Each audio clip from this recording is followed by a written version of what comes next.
কারো বাপের না। আমরা বাংলাদেশকে কাউকে ইজারা দেই নাই। বাংলাদেশটা হচ্ছে জনতার। বাংলাদেশের প্রত্যেকটা মানুষ এই 56,000 বর্গ মাইলে সবাই ন্যায্য হিস্সা নিয়ে থাকবে। রাজার ছেলে রাজা হবে, প্রজার ছেলে প্রজা হবে, এই নিয়ম বাংলাদেশে থাকবে না। হাসিনা চেষ্টা করেছিল কিন্তু কিনতে পারে নাই। এই তরুণ প্রজন্ম চাইলে ইতিহাস তৈরি হবে। যারা অতীতে আমাদেরকে শাসন করেছে তারা জানতো যে তারা দিন শেষে বাংলাদেশে থাকতে পারবে না। তারা হয়তো ভারতে পালিয়ে যাবে, অথবা আমেরিকা পালাবে, অথবা লন্ডনে পালাবে। বাংলাদেশের প্রথম 5D AI ইনভার্টার যুক্ত সর্বোচ্চ বিদ্যুৎ সাশ্রয়ী যমুনা এয়ার কন্ডিশন। সেজন্য তারা আগে থেকেই তাদের ব্যবস্থা করে নিয়েছিল। তারা তাদের সেকেন্ড হোম বানিয়েছে, তারা তাদের থার্ড হোম বানিয়েছে। কিন্তু আমরা যারা বাংলাদেশে থাকবো আমাদেরকে বাংলাদেশকে নিয়েই ভাবতে হবে। প্রিয় চট্টগ্রামের তরুণ প্রজন্ম, আমাদের অতীত প্রজন্ম আমাদের জন্য কিছু রেখে যায় নাই। তারা আমাদের একটা ভঙ্গুর অর্থনীতি দিয়ে গিয়েছে, একটা ভঙ্গুর শিক্ষা ব্যবস্থা দিয়ে গিয়েছে। তারা আমাদের একটা ভঙ্গুর স্বাস্থ্য ব্যবস্থা দিয়ে গিয়েছে, আমাদের মধ্যে সাম্প্রদায়িক সংঘর্ষ দিয়ে গিয়েছে, আমাদের মধ্যে কলহ দিয়ে গিয়েছে, পাহাড় বনাম সমতল সংঘর্ষ দিয়ে গিয়েছে। আমরা যারা এই প্রজন্ম রয়েছি আমাদেরকে দায়িত্ব তুলে নিতে হবে। এই সব সমস্যা আমাদেরকে সমাধান করতে হবে। আপনারা যদি সামনে এগিয়ে আসেন, এই তরুণ প্রজন্ম যদি দায়িত্ব নেয়, আমরা বিশ্বাস করি এই তরুণ প্রজন্মকে অর্থ দিয়ে কেনা যায় না, এই তরুণ প্রজন্মকে লোভ দিয়ে কেনা যায় না। হাসিনা চেষ্টা করেছিল কিন্তু কিনতে পারে নাই। এই তরুণ প্রজন্ম চাইলে ইতিহাস তৈরি হবে। আমাদের এই ভঙ্গুর রাষ্ট্র ব্যবস্থা গঠনে আপনাদেরকে সামনে এগিয়ে আসতে হবে। প্রিয় তরুণ প্রজন্ম,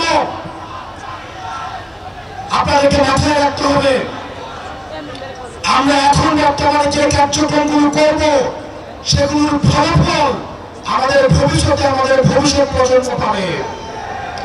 বর্তমানের কাঠগড়ায় যেভাবে অতীত প্রজন্মকে আমরা দায়বদ্ধ করি, আমরা যদি বর্তমানে আমাদের দায়িত্ব পালন করতে না পারি তাহলে ভবিষ্যতের কাঠগড়ায় আমরা দায়বদ্ধ হব।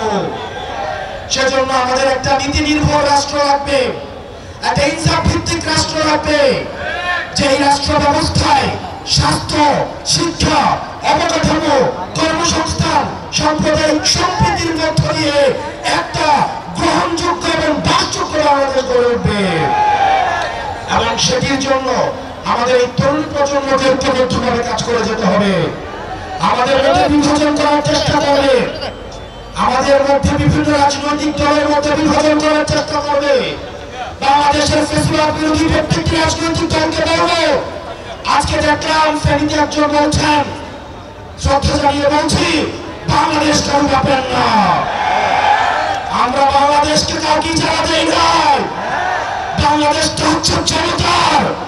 বাংলাদেশের প্রত্যেকটা মানুষ এই 56,000 বর্গ মাইলে সবাই ন্যায্য হিস্সা নিয়ে থাকবে। রাজার ছেলে রাজা হবে, প্রজার ছেলে প্রজা হবে, এই নিয়ম বাংলাদেশে থাকবে না।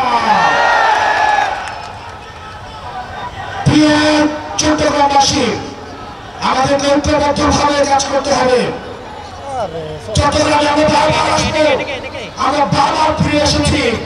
বাংলাদেশ যখন প্রথা নেয় চট্টগ্রামবাসী তখন প্রতিরোধ করে। চট্টগ্রামবাসীর কাছে আমরা অবশ্যই আসবো। আমার ঋদ্ধতার জায়গা হচ্ছে চট্টগ্রাম।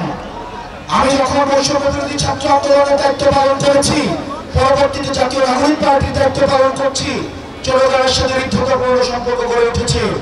আপনাদের সবার কাছে আমার আহ্বান থাকবে, সাংগঠনিক গাঁথুনি শক্ত করার জন্য আপনারা ওয়ার্ডে ওয়ার্ডে, আপনারা উপজেলায় গ্রুপিং দলাদলি বাদ দিয়ে বাংলাদেশের স্বার্থে, এনসিপির স্বার্থে সবাই ঐক্যবদ্ধভাবে কাজ করুন। আমরা জানি যারা বলেন যে পথটা লম্বা অনেক চ্যালেঞ্জিং, কিন্তু আমরা যদি ঘুরে বেড়াই তাহলে ইতিহাস তৈরি হবে। থাকবেন, সুস্থ থাকবেন। আমরা সবাই একসাথে বলবো ইনকিলাব ইনকিলাব ইনকিলাব ইনকিলাব। কোথায় কোথায় বাংলা ছাড়, এ বাংলা কি তোর বাপ দাদা? ইনকিলাব ইনকিলাব।